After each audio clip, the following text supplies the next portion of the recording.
여러분 반갑습니다. 고난주간 둘째 날입니다. 오늘 들으실 하나님의 말씀은 고린도전서 1장 18절 한 절 말씀입니다. 제가 여러분에게 봉독해 드리겠습니다. 십자가의 도가 멸망하는 자들에게는 미련한 것이요 구원을 받는 우리에게는 하나님의 능력이라. 아멘. 세상에 존재하는 5대 종교를 말하라 하면 보통 이렇게 얘기를 합니다. 발생 순서로 이야기를 하면 힌두교, 유대교, 불교, 기독교, 이슬람교라고 말할 수가 있습니다. 이 5가지 종교 중에 기독교와 가장 비슷한 종교를 말하라 라고 말하면 그것은 이슬람교입니다. 흔히들 우리가 생각하기에 기독교와 가장 비슷한 종교는 유대교가 아닌가라고 생각하기가 쉽습니다. 왜냐하면 그들이 갖고 있는 경전인 타나크가 우리가 갖고 있는 구약 성경과 동일합니다. 물론 순서에 있어서는 조금 차이가 나지만 내용에 있어서는 동일합니다. 그래서 우리와 굉장히 비슷하다라고 생각하기 쉬운데 사실 그렇지 않습니다. 왜냐하면 기독교는 말 그대로 핵심이 예수 그리스도인데 그들은 예수님을 전혀 어떤 모습으로든지 인정하지 않기 때문에 그렇습니다. 구약의 전체 내용이 하나님이 그들에게 너희들을 구원할 메시아를 보내겠다라는 내용입니다. 우리가 믿는 신약은 구약에 약속한 그 메시아가 이 땅에 왔다. 그런데 그것이 예수다. 라는 것을 증거하는 것이 신약 성경입니다. 그런데 그들은 유대교인들은 신약을 믿지 않기 때문에 예수라고 그러면 그들에게는 단지 시대의 사기꾼에 불과합니다. 그래서 그들은 여전히 지금도 그들을 구원할 메시아를 기다리고 있습니다.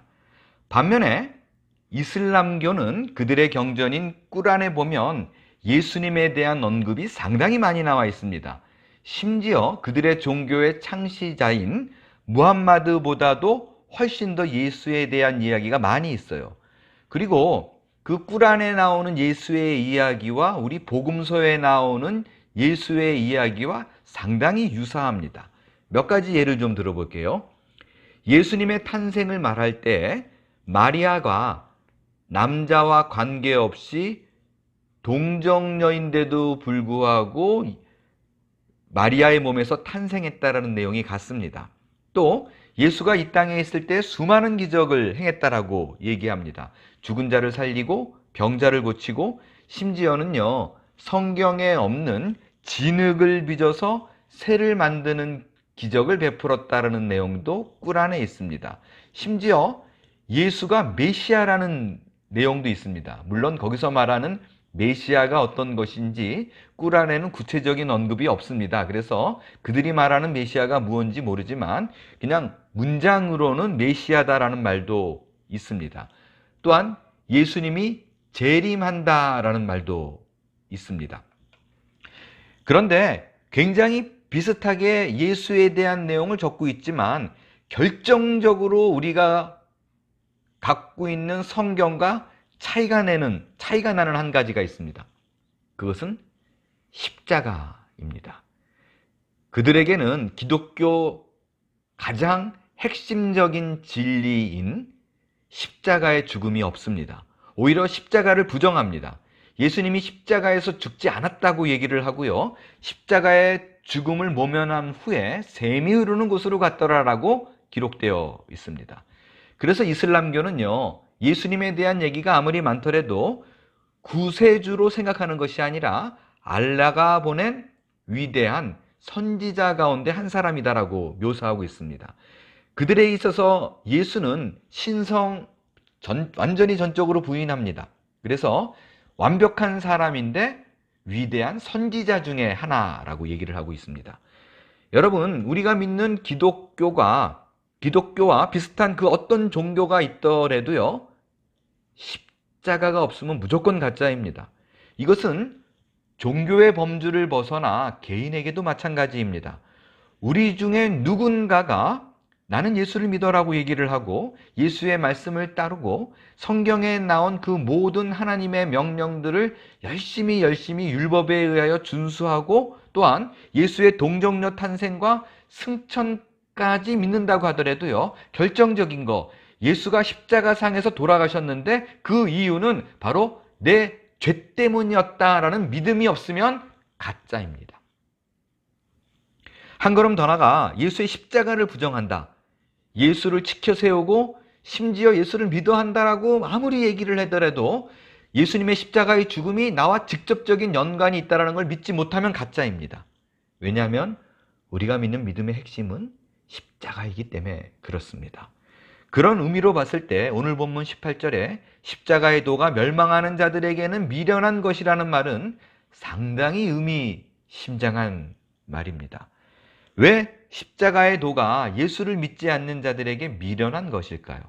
그 의미를 살펴보려면 먼저 십자가의 도라는 말의 의미를 생각해 보겠습니다. 왜 그것이 미련한 것인가?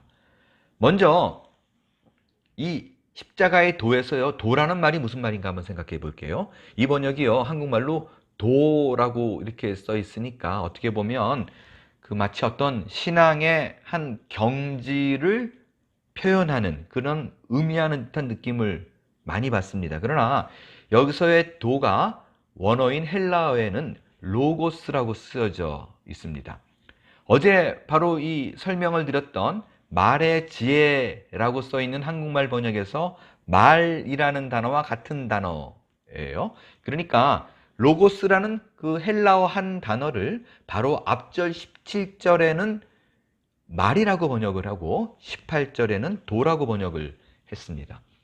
말씀드린 대로 이 로고스는 레마와 더불어 하나님의 말씀이란 뜻으로 성경에 많이 번역되어 있습니다. 하지만 어제 말씀드린 대로 말의 지혜의 말이 로고스예요. 그때 드린 것은, 어제 드렸던 말씀은 그 말이, 그 로고스가 하나님의 말씀을 의미하는 것이 아니라고 말씀드렸습니다. 헬라 철학인 이성을 의미합니다.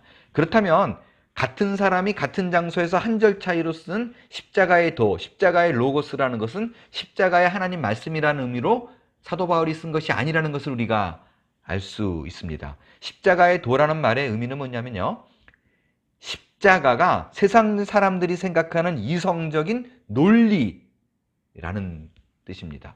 세상 사람들이 생각하는 이성적인 논리로 봤을 때 불신자에게는 그것이 굉장히 미련한 거 아니야 라는 뜻이라고요. 이 말을 왜 미련하다고 얘기했을까? 왜 십자가가 미련한 것일까? 이해가 충분히 안 될 수 있는데, 이 말의 뜻을 정확히 이해하려면요, 당시의 사람들이 알고 있는 십자가가 무엇인가에 대한 것을 확실히 우리가 알고 있다면 아하! 라고 그 말의 뜻을 쉽게 알 수가 있을 것이라 생각합니다. 당시 그 시대를 살았던 사람들에게 십자가는 완벽한 저주입니다. 로마 당국이 그 나라를 뒤엎을 것 같은 반역과 같은 중죄인에게 내렸던 최악의 형벌이에요. 마음에 잘 안 오나요? 이걸 우리 시대, 우리 한국 사람의 시대의 형벌로 얘기하면 좀 더 마음에 와닿는 형벌이라고 생각되지 않을까 느껴집니다. 조선시대에 행했던 거열형이라는 형벌을 예를 한번 들어볼게요. 거열형은요, 여러분이 잘 아시는 그 형벌입니다. 양손과 양발과 머리를 아주 단단한 끈으로 묶어두고 그 끝에 말이나 소 같은 짐승에게 꽉꽉 묶어서 채찍질해서 이 사지가 다 찢어지게 만드는 그런 형벌입니다. 흔히들 이거를요, 어느 사극 드라마에서 잘못 표현한 다음에 이거를 능지처참으로 알고 있는 분이 있는데, 능지처참은 사실은 다른 형벌이에요. 능지처참은 마찬가지로 굉장히 극악한 형벌인데, 산 사람을 회를 뜨는, 피부를 벗겨내고 잘라내고 이런 형벌이 능지처참입니다. 마찬가지로요, 시대의 가장 악한 사람에게 행하는 아주 극악한 형벌입니다. 그런데 조선시대에 누군가가 그런 거열형이든 능지처참이든 죽었어요. 근데 사람들이 뭐라고 얘기하냐면 그 죄인이, 그 비참하게 죽은 죄인이 우리를 구원할 자다라고 얘기를 하고 있다는 거예요. 이거를 누가 믿을 수 있겠습니까? 우리야 지금 느낌이 없으니까, 십자가가 뭔지란 느낌이 없으니까 믿는다고 치더라도요, 당시에 그 시대를 살았던 사람이면 쉽게 못 믿는 것이 정상이라고 생각해도 과언이 아닐 것입니다. 이런 시각으로 보면 사도 바울이 말하는 십자가의 논리 이성이 불신자들에게는 왜 미련한 것이라는 말이 무슨 말인지 쉽게 이해할 수 있을 것입니다. 그런데 이 말도 안 되는 십자가의 예수가 우리를 구원합니다. 여러분, 이건 무슨 말인가요? 이거는 예수 그리스도의 십자가의 죽음이 우리를 대신해서 돌아가신 것이다, 내 죄 때문에 대신 죽은 것이다라는 대속의 죽음이라는 이해가 없는 사람에게는요, 완전히 미련하고 비이성적인 처사로 생각된다는 거예요. 그러니까 여러분이 십자가를 대할 때마다, 십자가라는 얘기를 들을 때마다 반드시 두 가지 생각을 하셔야만 합니다. 첫 번째는요, 죄를 다루시는 하나님의 방법이에요. 왜 가장 최고로 잔인한 형벌인 십자가의 죽음으로 예수가 죽어야만 했는가? 그 십자가를 바라보면서 우리가 반드시 알아야 될 사실 하나는요, 하나님께서 죄를 이토록 싫어한다라는 거예요. 하나님은 우리의 작은 죄라도 넘어가시는 분이 아니에요. 그 작은 죄가 발견되어진다면 정말 십자가에 못 박아 죽이고 이 허리에다 창을 찔러서 피와 물을 쏟아낼 만큼 하나님이 이토록 죄를 잔혹하게 다루시길 원하는구나 라는 걸 알아야 돼요. 그 정도로 싫어하는 거예요. 한국식으로 말하면 소와 말에 의해 사지를 찢어 죽이고 살아있는 채로 피부를 벗겨내고 싶을 정도로 하나님은 죄를 미워한다라는 사실입니다. 또 다른 하나는 내가 그렇게 죽었어야 되는데 예수님이 대신 죽었다라는 것입니다.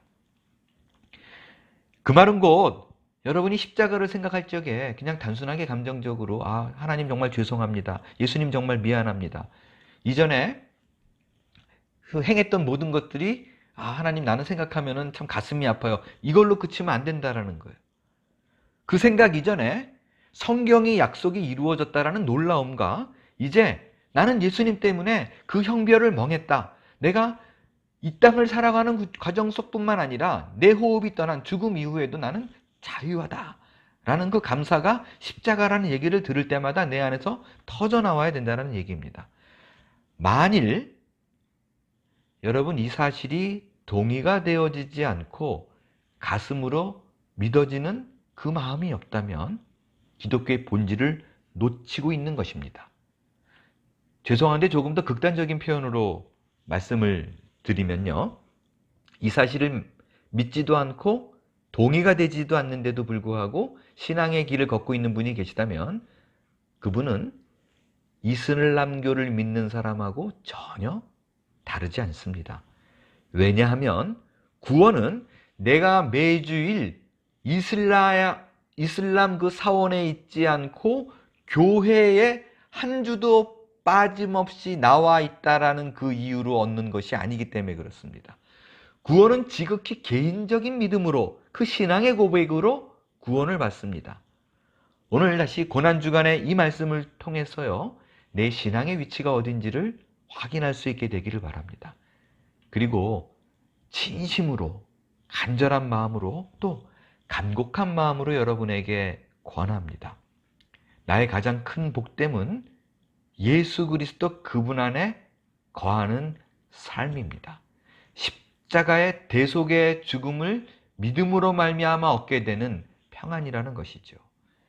예수 그리스도를 하나님의 아들로 나를 위해서 대속한 구원자로 믿는 것이 가장 큰 복이요, 세상의 그 어떤 것과도 이룰 수 없는 가장 큰 하나님의 은혜, 그 사실을 마음으로 받아들여서 깨달아서 마지막 때에 하나님의 구원의 은총을 각 개인마다 다 누리고 자랑하고 전할 수 있는 복된 한 주간이 될 수 있기를 축원합니다. 기도하겠습니다. 하나님 감사합니다. 십자가의 도가 미련한 자, 멸망당하는 자에게는 미련한 것이라고 말씀하신 그 사실을 가슴에 담습니다. 하지만 대속의 죽음을 믿는 나에게는 큰 은혜임을 오늘 하루도 깨닫게 해주시옵소서. 이 세상의 그 어떤 것과도 바꿀 수 없는 십자가 그 대속의 은혜가 우리 가운데 오늘 하루를 채워서 이제 아침에 눈 뜨고 눈 감을 때마다 주님의 십자가를 묵상하며 찬양하며 지내는 하루가 되게 해 주시옵소서. 감사드리며 예수님의 이름으로 기도합니다. 아멘.